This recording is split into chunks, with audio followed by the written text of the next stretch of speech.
장로님 일어나셨네요. 찬송가 521장 찬송 드리겠습니다.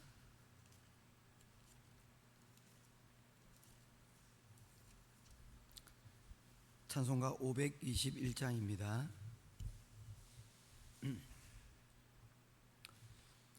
구원으로 인도하는 그 문은 참 좁으며 생명으로 인도하는 그 길은 참 험하니 우리 몸에 지워 있는 그 더러운 죄짐을 하나 없이 벗어놓고 힘써서 들어갑시다. 구원으로 인도하는 그 좁은 문 들어가 영생으로 인도하는 그 생명길 갑시다. 이 세상에 많은 사람 큰 문으로 들어가 넓은 길로 갈지라도 멸망으로 끝나니 세상 헛된 부귀영화 모두 내어버리고 주의 말씀 순종하여 그 생명길로 갑시다. 구원으로 인도하는 그 좁은 문 들어가 영생으로 인도하는 그 생명길 갑시다. 구원의 문 열렸으니 주의 공로 힘입어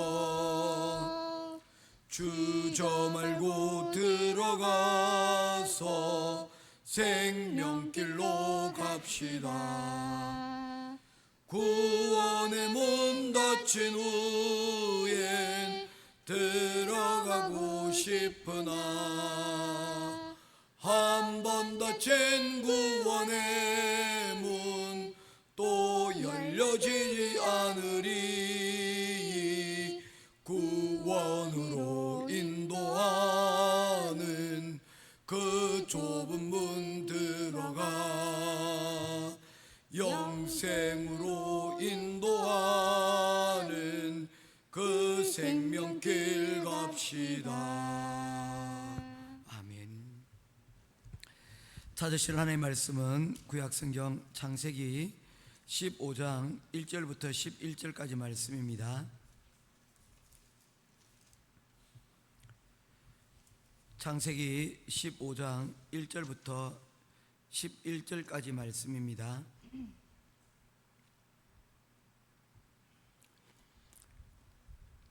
이후에 여호와의 말씀이 환상 중에 아브라함에게 임하여 이르시되 아브라함아 두려워하지 말라. 나는 내 방패요 내 지극히 큰 상급이니라. 아브라함이 이르되 주 여호와여 무엇을 내게 주시려 하나이까. 나는 자식이 없사오니 나의 상속자는 이 다메섹 사람 엘리에셀이니이다. 아브라함이 또 이르되 주께서 내게 씨를 주지 아니하셨으니 내 집에서 길린 자가 내 상속자가 될 것이니이다. 여호와의 말씀이 그에게 임하여 이르시되 그 사람이 내 상속자가 아니라 내 몸에서 날 자가 내 상속자가 되리라 하시고 그를 이끌고 밖으로 나가 이르시되 하늘을 우러러 무뼈를 셀 수 있나 보라. 또 그에게 이르시되 내 자손이 이와 같으리라. 아브라함이 여호와를 믿으니 여호와께서 이를 그의 의로 여기시고 또 그에게 이르시되 나는 이 땅을 네게 주어 소유를 삼게 하려고 너를 갈대아 우르에서 이끌어낸 여호와니라. 그가 이르되 주 여호와여 내가 이 땅을 소유로 받을 것을 무엇으로 알리이까. 여호와께서 그에게 이르시되 나를 위하여 3년 된 암소와 3년 된 암염소와 3년 된 순양과 산비둘기와 집 비둘기 새끼를 가져올지니라. 아브라함이 그 모든 것을 가져다가 그 중간을 쪼개고 그 쪼갠 것을 마주 대하여 놓고 그 새는 쪼개지 아니하였으며 같이 보겠습니다. 솔개가 솔개가 그 그 사체 사체 위에 위에 내릴 내릴 때에는 때에는 아브라함이 아브라함이 쫓았더라. 쫓았더라. 아멘. 아멘. 주일 이후에 월요일, 화요일 뿌로 지역에 있는 세교회 교회 달란트 잔치를 은혜 가운데 잘 마치고 돌아왔습니다. 어제 저녁에 산지에 있는 교회를 방문하여서 달란트 잔치를 5시에 하고 마무리를 하니까 출발할 때쯤 되니까 한 7시가 되었더라고요. 7시에 내려오다가 수요 지역에 우리 그 여자 목사님 만나 뵙고 장학금을, 이번에는 국까지 또 방문하고 내려오지는 못할 것 같아서 조금 우리가 가는 길에 내려와 달라고 부탁을 드려서 장학금을 전달하고 이제 집에 도착하니까 한 12시 반이 조금 넘었더라고요. 우리 장로님이 또 운전을 좀 도와주셔가지고 이렇게 수월하게 이렇게 이렇게 집에 도착할 수가 있었습니다. 오가는 걸음 동안 기도해 주시고 또한 협력해 주신 여러분들께 감사를 드립니다. 오늘 계속해서 창세기 15장 말씀을 함께 살펴보도록 하겠습니다. 아마 어제 제가 혼자 운전했으면 오늘 아침 기도회가 없을 수도 있었는데 우리 장로님이 또 그렇게 이렇게 운전을 또 해주셔가지고 오늘 이렇게 아침 기도회를 또 할 수 있게 되었습니다. 15장 1절에 보게 되어지면 이야기는 이렇게 시작이 되어집니다. 이후에 여호와의 말씀이 환상 중에 아브라함에게 임하여 이르시되, 이 이후라는 단어가 등장합니다. 이 이후는 어떤 이유일까요? 성경을 보게 될 때 우리가 각 장별로 나누어진 부분들을 우리가 살펴보는 것들도 중요하지만 때로는 그 앞에 어떤 일들이 있었는가가 그 뒤에 이야기를 이해하는 데 도움이 되기도 합니다. 오늘 말씀의 이 이후라는 이야기는 14장에 있었던 어떤 이야기 이후에 이 이야기가 이어지게 된다는 것이죠. 자, 하나님께서 아브라함에게 이 이후에 나타나셔서 뭐라고 말씀하십니까? 아브라함아, 두려워하지 말라. 나는 내 방패요 너의 지극히 큰 상급이니라. 여기에서 두려워하지 말라는 말씀과 그리고 나는 내 방패라는 이야기가 이어서 등장을 하고 있습니다. 이 이야기는 서로 연결되어져 있습니다. 그가 두려워하고 있는 것에 대하여 하나님께서 방패가 되어 주시겠다라고 이야기를 하죠. 시편에서도 보게 되시면 다윗 왕이 적들에게 쫓기고 그리고 그가 위험을 당할 때 그가 여호와는 나의 산성이시요 나의 피할 바위가 되십니다 라고 이렇게 말하는 것을 보게 되어집니다. 절실하죠. 왜냐하면 적들은 공격하러 들어오는데 그 막아낼 힘이 그에게는 없으니 그가 그 적들을 막아낼 수 있는 곳 어디면 좋겠습니까? 바로 산성이고 든든한 바위가 그에게 있으면 여러분 좀 유리하지 않겠습니까? 그래서 하나님을 그의 산성이시고 피할 도움이 되신다라고 이야기를 하고 있는 것이죠. 아브라함에게 하나님께서 나타나셔서 내가 너 방패가 되어줄게 라고 얘기하는 것은 이 아브라함이 느끼고 있는 것이 두려움이 어떤 대적들과의 관계에서 이러한 이야기가 두려움이 나왔다는 것을 우리가 짐작해 볼 수가 있습니다. 그렇다면 그가 느끼는 이 두려움은 어떤 것입니까? 14장에 보게 되어지면 소돔과 고모라를 택하여 그곳으로 떠난 롯과 그의 가족들이 전쟁에 휩싸이게 되어지고 그 전쟁으로 말미암아 자신의 가지고 있던 재산을 빼앗길 뿐만 아니라 롯은 포로가 되어서 그들에게 끌려가는 그런 상황이 되어져 버린 것입니다. 예루살렘 근처에서 네 왕과 북쪽의 네 왕과 남쪽에 다섯 왕이 전쟁을 치르는 그 과정에서 소돔과 고모라가 속해 있던 다섯 왕이 이 네 왕에게 패하여서 그와 같은 결과가 있게 되어진 것입니다. 자, 이런 상황에서 아브라함은 집에서 훈련되어진 사람 318명을 데리고 그 롯이 잡혀간 곳을 뒤쫓아가서 결국에는 그 내왕 연합군을 물리치고 이 조카 롯을 구출하고 오게 되어집니다. 여러분, 318명 어떻습니까? 숫자가 많으면 많다고 얘기할 수가 있을 것입니다. 318명 잘 훈련되어진 군사, 적지 않은 숫자입니다. 그런데 말입니다, 이게 도적대나 막아내고 그리고 개인적인 분쟁을 해결하는 데 있어서는 318명은 큰 숫자이지만 이와 같이 나라를 상대하는 그런 전쟁이 일어나는 곳에서 318명은 어떻습니까? 많다고 할 수가 없어요. 숫자가 넉넉하지 않습니다. 그 고대의 국가가 비록 작다고 하지만 4명의 왕이 그리고 5명의 왕과 여러분 상대해서 전쟁을 치르고 승리한 그 세력이 결코 작다고 할 수가 없는 것입니다. 그런데 이 318명의 훈련되어진 병사로 이 4명의 왕, 승리한 왕의 군대를 내어쫓고 자신의 조카 롯과 그리고 그게 소돔과 고모라 땅에 속한 재물들을 다 가지고 돌아오는 큰 승리를 거두게 되어졌습니다. 자, 여러분, 어떻게 이런 승리를 거둘 수 있었을까요? 이것은 상상컨대 다른 것으로는 이 전쟁의 승리를 말할 수가 없습니다. 아마 전술적으로 얘기해 보면 이렇게 얘기할 수 있을 거예요. 한밤중에 기습을 했을 것이라고 여겨지는 것입니다. 기드온과 300명 용사들처럼 한밤중에 승리에 도취하여 술 취하고 경계가 허술한 그들을 공격하여서 그들로부터 전쟁의 승리를 거둘 기습으로 승리를 거둘지 않았을까 상상해 볼 수가 있지만, 그러나 성경에서 말하고 있지 않기 때문에 이 부분에 대해서는 정확치가 않습니다. 그런데 한 가지 분명한 것은 아브라함이 이 전쟁 이후에 이 전리품과 롯을 구출하고 오는 그 과정 가운데서 소돔과 고모라의 왕들을 만나게 되어지는데, 그곳에서 그들이 어떻게 이와 같이 큰 승리를 거둘 수 있었습니까? 이 전리품들은 다 당신들의 것입니다 라고 얘기할 때 아브라함이 이것을 사양합니다. 22절 14장 22절입니다. 아브라함이 소돔 왕에게 이르되 천지의 주제시요 지극히 높으신 하나님 여호와께서 내가 손을 들어 맹세하노니 내 말이 내가 아브라함으로 치부하게 하였다 할까 하여 내게 속한 것은 실 한 오락이라도 덜매 끈 한 가락도 내가 가지지 아니하리라 하였다는 것입니다. 그리고 그 가지고 있는 모든 것들을 다 그들에게 돌려줬다는 겁니다.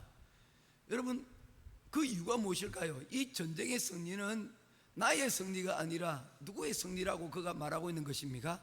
하나님이 그와 함께하여서 이와 같은 승리를 거두었는데, 혹시 그 승리로 인한 이 전리품 때문에 내가 이와 같이 힘 있는 사람, 능력 있는 사람이 되었다라고 그는 이야기를 듣고 싶지 않았기 때문입니다. 모든 영광을 누구에게 돌리고 싶었던 것입니까?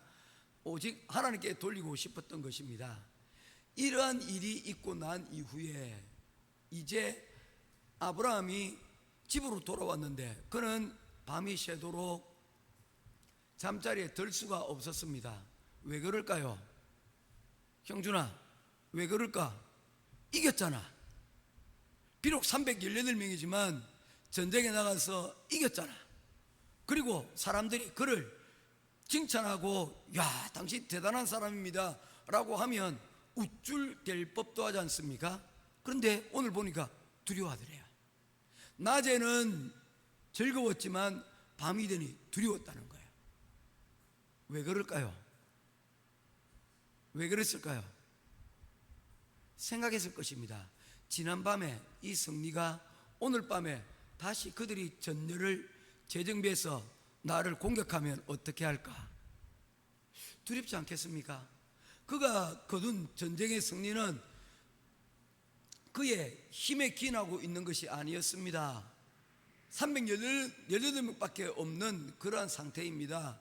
그런데 그들이 이 소식을 듣고 300명밖에 안 돼? 공격을 하게 되어지면 어쩌면 그는 큰 위험 가운데 빠질 수밖에 없는 것입니다. 그가 가장이고 그가 이 공동체의 지도자, 리더였기 때문에 이와 같은 두려움을 가지는 것은 당연한 것입니다. 가장이 그렇습니다. 사장이 그렇습니다. 매달 한 달 한 달 이 종업원들, 우리 직원들 월급을 챙겨줘야 되지 않습니까? 그 날들은 줘야 될 돈들이 있는 날들은 얼마나 빨리 돌아오는지요. 이 책임이 무거운 거예요. 한 달 한 달 살아가는 것이 무게가 쉽지 않습니다. 아브라함이 그와 같은 마음을 가지고 있다고 이야기를 하면 이게 지나친 것일까요? 저는 그렇지 않다고 생각합니다. 전쟁의 기쁨과 승리도 있었지만 그러나 이후에 나는 어떻게 될까? 이 전쟁 이후에 나는 어떻게 될까? 밤잠을 설치고 그리고 그는 기도의 자리 가운데 여러분 나갈 수밖에 없었을 것입니다. 그때 하나님께서 나타나셔서 말씀합니다. 뭘 두려워하느냐? 네가 그 전쟁에서 승리를 얻은 게 너의 힘이 아니듯이 내가 너를 지켜줄 거야. 나는 내 방패가 될 것이야 라고 하나님께서 말씀을 하고 있습니다. 그리고 또 이야기합니다. 나는 너에게 상을 줄 것이야. 내가 너에게 약속한 상이, 하나님께서 약속하신 상이 있습니다. 하나님의 말씀을 순종하고 가나안까지 내려왔던 그 아브라함에게, 그리고 애굽에 내려가서 실패했지만 그러나 다시 가나안 땅으로 돌아와 그곳에서 하나님을 섬기고 있는 이 아브라함에게 하나님께서 약속하신 것이 두 가지가 있습니다. 어떤 것입니까? 하나는 여러분 아시지 않습니까? 말씀 좀 해주세요. 자녀에 대한 약속을 하셨잖아요. 내 후손이 하늘의 별과 같이 많아질 것이다 약속하셨잖아요. 그리고 이 땅을 너와 너 자손에게 줄 것이다. 땅에 대한 약속을 하셨잖아요. 이 상급이 있잖아요. 그러니 이 상급을 아직 완전히 받았습니까? 아직 받지 못한 상태입니까? 받지 못한 상태잖아요. 그러니 이 상급이 아직도 다 주어지지 않았는데 내가 너를 지켜줄 것이라는 거예요. 하나님께서 약속을 이루어 주시겠다라고 지금 약속을 하고 있는 그 내용을 지금 15장 1절에서 담고 있다는 것입니다. 그래서 15장 1절 한 절이지만 이 한 절이 14장 그리고 15장 전체의 내용을 설명하는 중요한 문구가 되어지는 것입니다. 여러분, 우리가 하나님의 말씀을 묵상하고 읽으면서 많이 말씀을 알아야 될 것으로 생각을 하는데 여러분 사실상 그렇지는 않습니다. 하나의 한 절의 말씀이 묵상이 되어지고 이 한 절의 말씀이 내 마음속에 들어오면 그 한 절로 인하여서 내 삶과 그리고 하나님과의 관계가 만들어지는 거예요. 우리가 자녀들에게 많은 말들을 하지만 그 말들 가운데서 자주 하고 반복하는 그 중심 메시지가 자녀와 그리고 우리 부모의 관계를 만들어가는 거예요. 한 장면이 그렇게 되어지고 한 말이 그런 것입니다. 14장 15장은 바로 이 하나님께서 이 아브라함과의 관계를 설명하는 중요한 문구가 되어지는 것입니다. 이때의 아브라함이 하나님께 묻습니다. 2절입니다. 아브라함이 이르되 주 여호와여 무엇을 내게 주시려 하나이까? 왜 이렇게 얘기합니까? 하나님께서 내게 상을 주시겠다고 얘기했잖아요. 그러면 하나님께서 말씀하신 그 상은 무엇입니까? 아브라함이 모릅니까? 알잖아요. 그가 꿈에도 잊을 수 없는 그의 자손에 대한 하나님의 약속, 그리고 땅에 대한 약속, 그는 나그네였기 때문입니다. 그것에 대해서 아브라함이 묻습니다. 하나님, 그렇다면 내게 무엇을 주시겠습니까? 하고는 이야기합니다. 나는 자식이 없사오니, 여기까지 사실입니다. 나의 상속자는 이 다메섹 사람 엘리에셀이니이다. 상속을 하나님께서 하늘의 별처럼 자손이 많아지게 될 것이라고 했는데, 그러면 이 하나님의 약속을 이룰 상속자가 있어야 되지 않겠습니까? 그런데 아브라함이 하나님의 말씀을 따라서 나이가 75세가 넘었지만 여전히 10년이 지났지만 그에게 자녀가 없는 그런 상황이었습니다. 그 상황에서 하나님, 혹시 하나님의 계획이 주시겠다고 약속하신 그 자손이 나의 종 이 엘리에셀을 통해서 하나님께서 내 자손을 번창케 해주신다는 그런 약속이십니까? 라고 묻는 겁니다. 자, 여기서 중요한 게 있습니다. 형준이 잘 들어야 된다. 뭐냐면 우리가 성장하는 데 있어서는 그냥 쭉 순종하고 따라가는 그 시간들이 있지만 어느 순간에부터인가 질문이 생겨나기 시작을 해야 돼요. 그게 우리가 성장하는 증거예요. 나는 앞으로 어떻게 될 것이지? 그리고 나는 이 일을 하기 위해서 나는 어떻게 하면 될 것인가? 라는 질문이 머릿속에서 만들어져야 돼요. 그게 성장한다는 증거입니다. 그냥 이전에는 부모님이 하는 말씀 무조건 다 들었는데, 이전에는 어른들이 하는 얘기 무조건 다 들었는데 어느 순간부터인가 내 생각이 생겨나고 거기에 대해서 질문이 생겨나는 거예요. 그리고 그 질문을 통해서 답들을 찾아가는 것, 이게 뭐 하느냐면 성장이 시작되어지는 거예요. 우리가 설교 말씀 듣고 예배를 드리는 가운데 하나님 말씀을 듣는 것 중요합니다. 그러나 그 말씀과 들음과 동시에 무엇도 있어야 됩니까? 그 말씀을 생각하고 질문하는 자리 가운데로 나아갈 수 있어야 된다는 것입니다. 그것이 곧 우리의 성장이기 때문입니다. 그래서 저도 설교 준비할 때 하는 많은 것들 중에 하나가 뭐냐면 질문하는 거예요.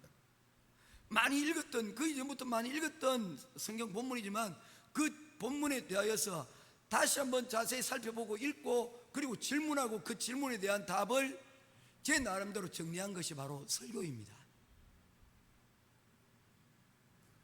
우리가 들음으로 우리가 또한 자라나지만, 또한 그 들음으로 끝나지 않고 하나님 앞에 질문할 수 있는 그런 저와 여러분 될 수 있기를 주님의 이름으로 축원합니다. 이게 복된 거예요. 학교에서 아이들이 자꾸 질문을 할 수 있도록 만드는 선생님, 그 좋은 선생님이에요. 그래서 그 질문을 통하여서 아이들이 궁금한 것들을 해소하고 성장할 수 있도록 만들어주는 것이요. 아브라함이 질문합니다. 어떤 질문을 합니까? 하나님께서 주시겠다고 한 자손이 이 엘리에셀입니까? 왜 이게 이야냐면요, 하나님께서 그 12장부터 이야기 14장까지 이어가면서 자손을 주시겠다고 약속했지만 누구를 통해서 어떤 자손인가를 말씀하신 적이 없으셨기 때문입니다. 아브라함이 지금 이 시점에서 궁금해진 거예요. 왜냐하면 위기를 만났잖아요. 어쩌면 하나님이 방패가 되어주지 않으면 그는 그 내 왕들의 보복에 의해서, 반격에 의해서 어쩌면 그대로 끝이 날 수도 있잖아요. 그래서 문득 그에게 질문이 찾아온 거예요. 하나님, 내가 하나님께서 약속하신 그 약속 상급은 어떻게 제가 얻을 수 있나요?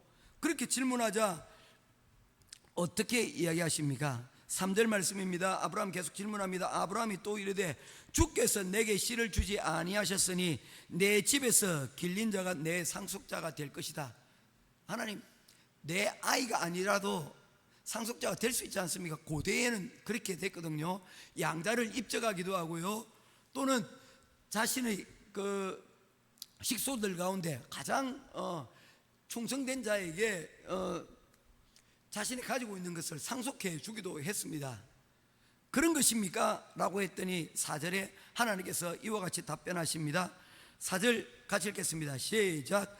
여호와의 말씀이 그에게 임하여 이르시되 그 사람이 내 상속자가 아니라 내 몸에서 날 자가 내 상속자가 되리라 하시고.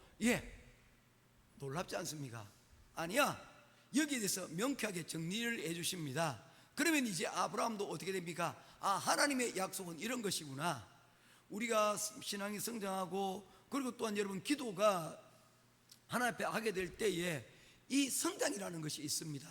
그냥 쭉 기도하고 그냥 묵상하지 않으니까 그 기도의 응답이 이루어져도 잘 모르는 거예요. 기도의 성장이 여러분 어떻게 이루어집니까? 하나님께 우리가 말씀한 것에 대해서 하나님께서 어떻게 반응하시는지를 우리가 살펴보는 것입니다. 하나님의 대답은 그래, 좋은 질문하였다. 이전에는 네가 그냥 거기에 대한 질문이 없더니 내가 너 질문에 대해서 내가 답하겠다. 하나님, 우리 사업 잘 되게 해주세요. 이런 막연한 기도가 아니라 하나님, 이런 부분들이 필요한데요 하면 구체적으로 기도하는 것이면 어떤 것입니까? 구체적인 답들을 얻을 수 있게 된다는 것입니다. 그 가운데서 하나님께서는 네 몸에서 날 자를 통하여 내가 내 약속을 이루어 가시겠다라고 말씀하고 있습니다. 5절까지만 보고 나머지는 내일 계속해서 이어가도록 하겠습니다. 그를 이끌고 밖으로 나가 이르시되 하늘을 우러 무뼈를 셀 수 있나 보라. 또 그에게 이르시되 내 자손이 이와 같으니라. 하나님께서 너의 자손을 하늘의 별처럼 많게 하실 것이라고 약속하셨어요. 사실 이게 좀 믿기가 어려운 것이 지금 아무것도 없잖아요. 그런데 네 몸에서 이제 앞으로 날 것인데 이 몸에서 날 자손이 하늘의 별처럼 많게 될 거라는 게 이게 사실 믿겨지지 않잖아요. 뭐 이러면 믿을 수 있어요. 네가 이제 곧 나이가 들었지만 아이를 하나 낳을 것인데 그 아이는 저 상수리 나무처럼 든든하게 서게 될 것이야. 건강한 아이로 자라게 될 것이야. 그러면 또 조금 좀 믿을 만한데, 좀 어떻게 보면 하나님이 얘기하고 있는 게 하나도 안 주면서 뻥치는 것 같지 않습니까? 하늘의 별처럼 많게 될 것이다. 여러분, 믿음이라는 그런 것입니다. 우리가 하나님을 믿는다는 것은 우리의 생각을 뛰어넘는 하나님의 일을 우리가 믿고 또 경험하고 그 가운데서 하나님 앞에 영광을 돌리는 것이라고 저는 믿습니다. 모쪼록 오늘 하루의 삶 가운데서 우리가 두려워하고 있는 것들이 무엇인지를 한번 들여다볼 수 있기를 원합니다. 그리고 그 두려움의 원인에 하나님께서 어떻게 대답하실 것인지 우리가 기도하고 하나님 앞에 도움을 구하며 하나님 앞에 나아갈 수 있는 저와 여러분 될 수 있기를 주님의 이름으로 축원드립니다. 기도하겠습니다. 귀하신 아버지 하나님, 은혜와 사랑을 감사를 드립니다. 오늘도 우리에게 주신 이 하나님의 말씀을 들고 또한 오늘 하루를 살아가기를 원합니다. 하나님께서는 아브라함에게 두려워하고 근심하는 아브라함에게 나타나셔서 그 근심을 물리쳐 주시고 그의 두려움을 제거하여 주셨습니다.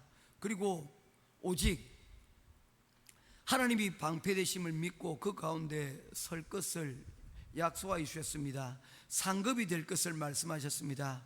오늘 하루를 살아가는 우리에게도 두렵고 그리고 떨리는 일들이 많이 있습니다. 우리 가정사가 그렇고 교회의 사역들도 그러하고 또한 나라와 민족을 위해서 우리가 기도할 때도 그러합니다. 그러나 우리가 이 두려움 너머에 역사하시는 하나님을 우리가 믿을 때에 우리는 기다릴 수 있습니다. 우리는 인내할 수 있습니다.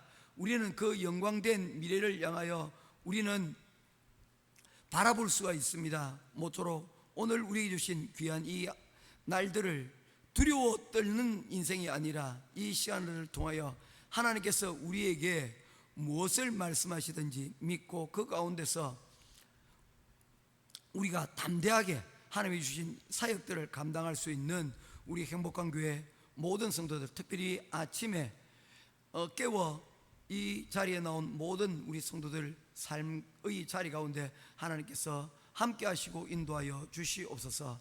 할렐루야. 감사드리며 우리의 방패되어 주시는 우리 주 예수 그리스도 이름으로 간절히 기도드리옵나이다. 아멘. 하늘에 계신 우리 아버지여, 이름이 거룩히 여김을 받으시오며 나라에 임하옵시며 뜻이 하늘에서 이룬 것 같이 땅에서도 이루어지이다. 오늘날 우리에게 일용할 양식을 주옵시고 우리가 우리에게 죄의 전자를 사해 준 것 같이 우리 죄를 사하여 주옵시고 우리를 시험에 들게 하지 마옵시고 다만 악에서 구하옵소서. 대개 나라와 권세와 영광이 아버지께 영원히 있사옵나이다. 아멘. 예, 이제